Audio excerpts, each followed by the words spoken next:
आज तीसरे चरण का चुनाव है। आज बीजेपी संपूर्ण धरातल पर चली जाएगी। तो ये मंदिर जाने का नतीजा बता दिया उन्होंने कि SC ST OBC का मंदिर में कोई जगह नहीं है। अखिलेश यादव ने मुख्यमंत्री आवास छोड़ा था, तब भी इन लोगों ने गंगा जल से धुलवाया था।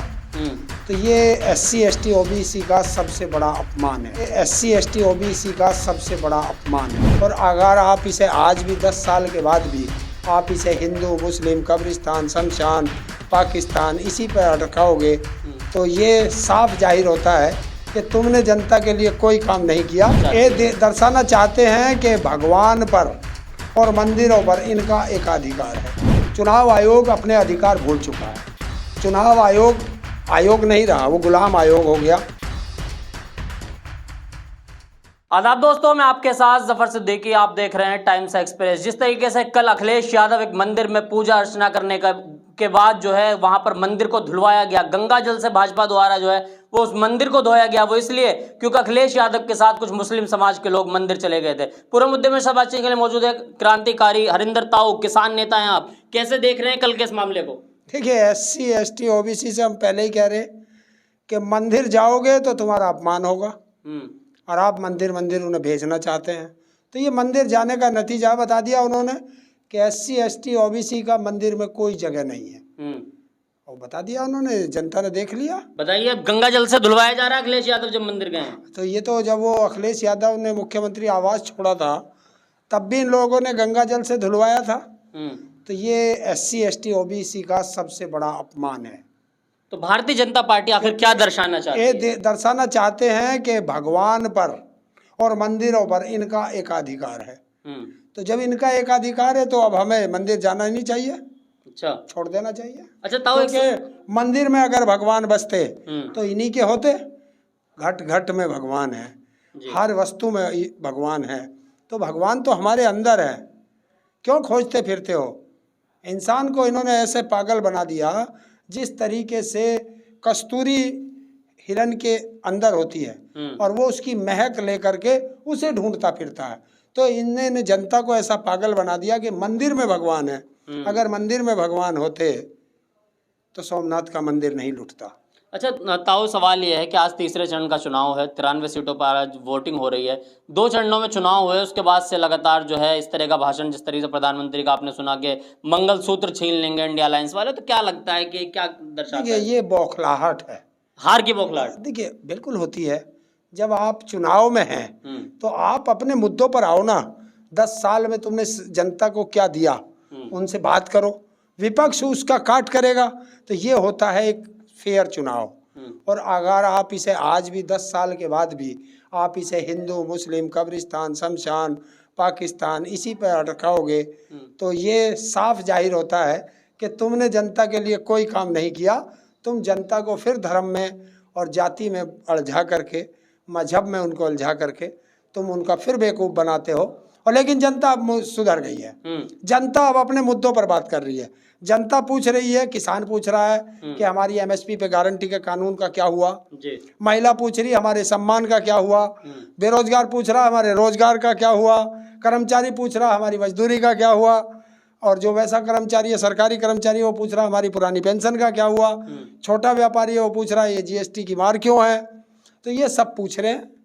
और देश का हर परिवार का नागरिक पूछ रहा है कि जो आप मोटर व्हीकल एक्ट लाए हो वो 7 साल की सजा और 10 लाख जुर्माने का क्या होगा। आज जनता उस पर वोट कर रही है। लेकिन प्रधानमंत्री और भाजपा के लोग लगातार कह रहे हैं कि अब की पार 400 पार। आज तीसरे चरण का चुनाव है, क्या कहेंगे? ये तो गया, कोई बोल ही नहीं सकता।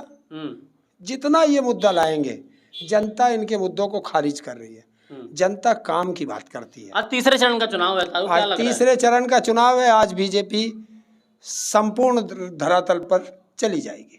93 सीटों में है आज 93, 190 पे पहले हो चुका, 93 ये हैं। तो लगभग 183 283 के आसपास हो जाएगा और 283 पे पूर्ण बहुमत आ जाता है। तो क्या लग रहा है इंडिया देखिए, ये कन्फर्म है। देश की जनता मन बना चुकी है, मेरा नहीं है, देश की जनता का है। और देश की जनता आज मन बना चुकी है। आज देख रहे हो किस तरह बौखलाहट है। आज जगह जगह से खबर आ रही है कि कहीं बीजेपी वाले इंडिया अलायंस वालों के बस्ते फेंक रहे हैं जी, हैं, कहीं मारपीट कर रहे गाड़ियों में तोड़फोड़ हैं, की जा गाड़ियों रही में है। तोड़फोड़ की जा रही है। अमेठी की से भी तस्वीर अमेठी आई, से जी। तस्वीर आई है, आज मैनपुरी से तस्वीर आई है कि वहाँ बीजेपी वाले बस्ता फेंक रहे हैं सपा वालों का। जी, अभी संभल से खबर आई है कि वहाँ जो प्रशासनिक अधिकारी हैं वो वहाँ वोट नहीं डालने दे रहे। अभी मैं देख रहा था वो वीडियो भी, जगह जगह मशीनें खराब हो रही हैं। तो ये चुनाव आयोग कहाँ है? तो इलेक्शन कमीशन क्या कर रहा है देश में इलेक्शन कमीशन नहीं है। अच्छा, नहीं है। नहीं है। तो अगर चुनाव कौन करा रहा है फिर? देश बस चुनाव तो हो रहा है। अच्छा, हो रहा है। हो रहा है। अच्छा, हाँ, इसे कहते हैं कि मजबूरी। ये चुनाव मजबूरी का चुनाव है, ये देश का फेयर चुनाव नहीं है। अगर फेयर चुनाव होता तो जो भी बदतमीजी कर रहा आज उसके खिलाफ तुरंत कार्रवाई हो जाती। चुनाव आयोग अपने अधिकार भूल चुका है। चुनाव आयोग नहीं रहा, वो गुलाम आयोग हो गया और गुलाम अपने आका का अधिकार मानता है। तो चुनाव आयोग अपने अधिकार भूल करके सरकार के आदेश मान रहा है। ताऊ, आप तमाम आलोचनाएं सरकार की करते हैं, उसके बावजूद भी सरकार का एक कॉन्फिडेंस कि अब की बार 400 पार, बल्कि अभी परसों भाजपा के एक मंत्री है उत्तर प्रदेश से, उन्होंने ये कहा कि 400 नहीं 500 पार सीटें आ रही हैं हमारी। देखिए, 500 पार कह रहे हैं तो वो 500 हार की बात कर रहा है। अच्छा, हार की बात कर वो 500 हार की बात कर रहा है। मतलब क्या जबान फिसल गई क्या? देखो, फिसलेगी। देखिए, आप एक जनता को बेवकूफ कैसे बना सकते हैं? वोट जनता देती है और जनता ने अभी वोट डाला नहीं और तुम 500 जीत की बात करने लगे, 400 जीत की बात करने लगे, तो ये जनता से फिर वोट क्यों डलवा रहे हो? फिर तो तुम ऐसे ही बन जाओ, तानाशाह हो, डिक्लेयर कर दो कि हमारा चुनाव हो गया। लेकिन ताऊ, एक तरफ प्रधानमंत्री को देश की बहन बेटियों के मंगलसूत्र की फिक्र है, वो कह रहे हैं कि मंगलसूत्र छीन लेंगे अगर इंडिया अलायंस वाले आते हैं। देखिए, मंगलसूत्र की मैं फिर वही बात करता हूँ, मंगलसूत्र पे नज़र किसकी होती है? चोरों की होती है। तो चोरों ने नज़र रख दी है, चोरों ने नज़र रख ली है मंगलसूत्र पे, तो बचाना है मंगलसूत्र। किसानों की जो 750 किसानों की जो शहादत हुई, उनका मंगलसूत्र किसने छीना?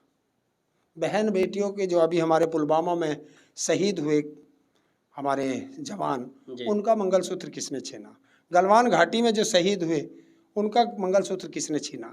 जो किसानों पर गाड़ी चढ़ा के हत्या की इनके मंत्री के बेटे ने, वो मंगलसूत्र किसानों के किसने छीना? बताइए, मंगलसूत्र की बात। ब्रजभूषण शरण सिंह जिन पे आरोप था पहलवान बच्चियों का, उनके बेटे को टिकट भी दिया है भाजपा ने। देखिए, अब हमने क्या कहा जी, बीजेपी का हाथ अपराधियों के साथ। अच्छा, मतलब खून में रखे हुए हाथ कह सकते हैं इनको। बीजेपी का हाथ अपराधियों के साथ, ये साफ दिखा दिया उन्होंने कि टैनी को टिकट दिया, ब्रजभूषण के बेटे को टिकट दिया, जितने अपराधी हैं उन सबको टिकट दे रखा है। अच्छा, क्या मतलब उत्तर प्रदेश का किसान, क्यों आप किसान नेता भी हैं, किसानों के मन से हमेशा बात करते हैं, आखिर किसानों ने क्या मन बनाया हुआ है कि वाकई इस बार बदलाव की तरफ किसान बटन दबा रहे हैं? किसान बिल्कुल दबा रहे हैं भाई। हम कैसे चले जाएंगे? 750 किसानों की शहादत को हम भूल जाएंगे? क्या हम अपने किसानों पर चढ़ती हुई गाड़ी को हम भूल जाएंगे? क्या हम अपनी बहन बेटियों की लुटती हुई इज्जत को भूल जाएंगे? क्या हम अपने बच्चों को 7 साल की सजा और 10 लाख रुपए जुर्माना कहाँ से देंगे? बच्चे स्कूटर मोटरसाइकिल चलाते हैं, अगर एक्सीडेंट हो गया तो कहाँ से देंगे भाई? कौन देगा? तो ये मैं नहीं, चाहे उद्योगपति का बेटा हो चाहे गरीब का बेटा हो, एक्सीडेंट होगा तो सब फंसेंगे। ये नहीं होता कि आप जो है इतनी बड़ी सजा रख दो जी। आपने रोड क्यों नहीं बनाई? अगर रोड की वजह से एक्सीडेंट होता है तो उस मंत्री को सजा दोगे क्या? दोगे? अगर आपकी रोड में गड्ढे हैं और गड्ढे में गिर करके उसकी मौत हो गई, स्कूटर मोटरसाइकिल वाले की या कार वाले की, तो कौन जिम्मेदार होगा? क्या उस मंत्री को सजा दोगे? 7 साल की सजा, 7 साल की सजा और 10 लाख रुपए जुर्माना करोगे उस पर? अगर उस पर कर सकते हो तो रखो इस कानून को।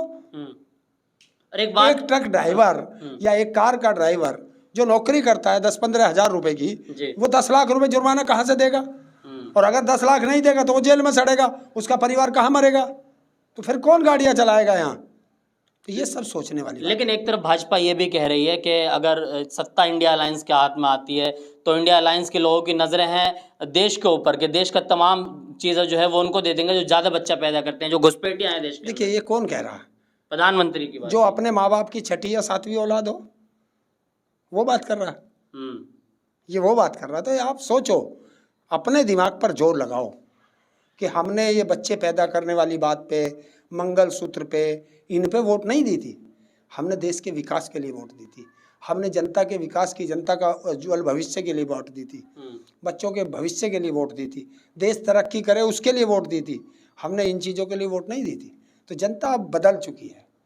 और देखना आप, आज उत्तर प्रदेश में 10 सीटों पर चुनाव हो रहा है, 10 की 10 इंडिया अलायंस जीतेगा। 10 की 10 सीटों 10 की 10 इंडिया अलायंस जीतेगा।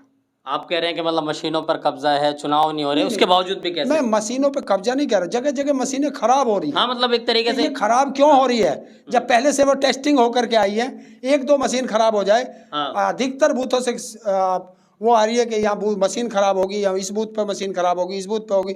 तो क्या कर रहा है चुनाव आयोग? तो चुनाव आयोग द्वारा मतलब ये करवाया जा रहा है इस ये तरीके से? बिल्कुल कराया जा रहा है। प्लान कह सकते हैं। देखिए, ये प्लानिंग होती है कि आप ये पहले से डिसाइड कर लेते हैं कि कौन से बूथ पर किस पार्टी का वोट ज्यादा है, तो वहां ये कराया जाता है।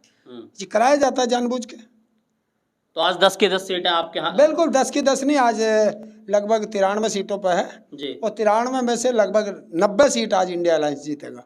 90 सीटें 93 में से 90 जीतेंगे।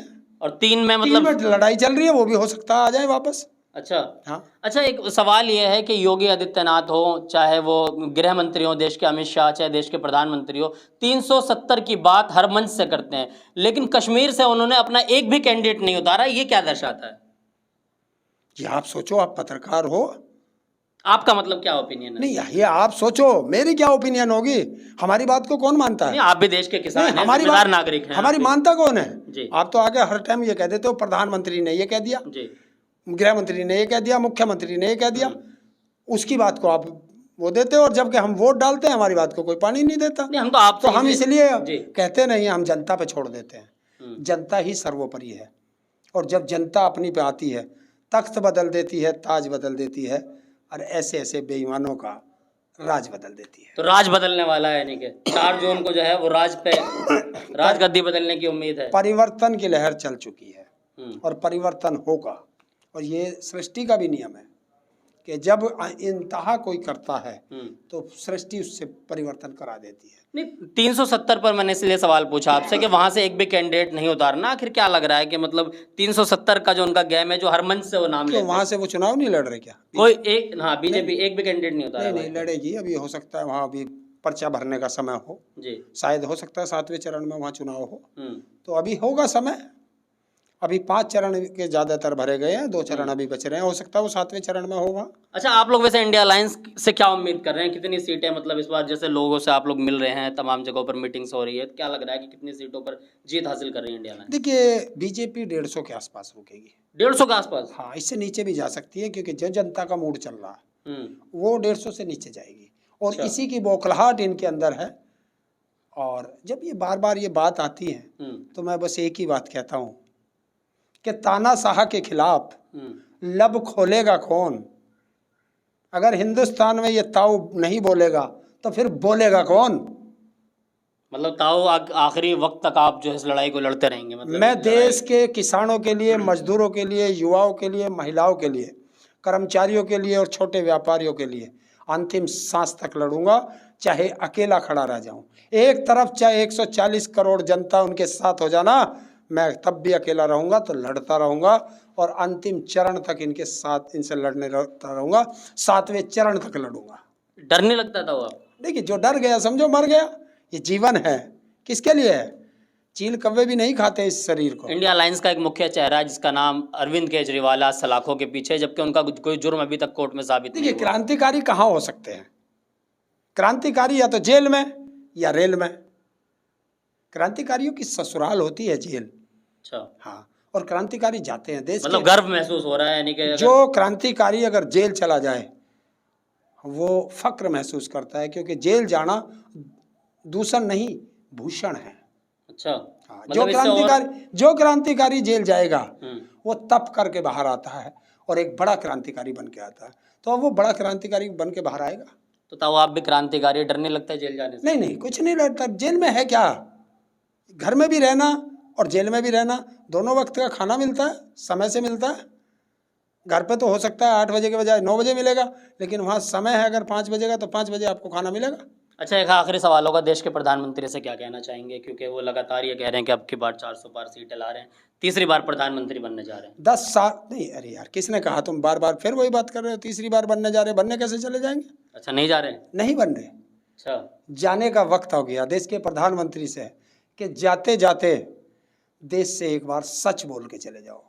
10 साल में एक बार सच बोल कर एक बार सच बोल दो देश से, बस। चलिए, बहुत बहुत शुक्रिया। हमारे साथ थे किसान नेता हरिंदर ताऊ। तमाम मंचों से हमेशा दहाड़ते हैं, सरकार को आईना दिखाने का काम करते हैं। उन्होंने कहा कि मैं क्रांतिकारी हूं, मुझे जेल जाने से डर नहीं लगता। प्रधानमंत्री से एक अपील है कि जाते जाते, यानी कि अपना जब ये इनका शासन खत्म हो रहा है, तो ये जाते जाते एक बार देश की जनता से सच जरूर बोलकर जाएं, क्योंकि 10 साल में इन्होंने आज तक सच नहीं बोला है। आप इनकी बातों से कितना सहमत है, अपनी राय जरूर दें। देखते रहिए टाइम्स एक्सप्रेस।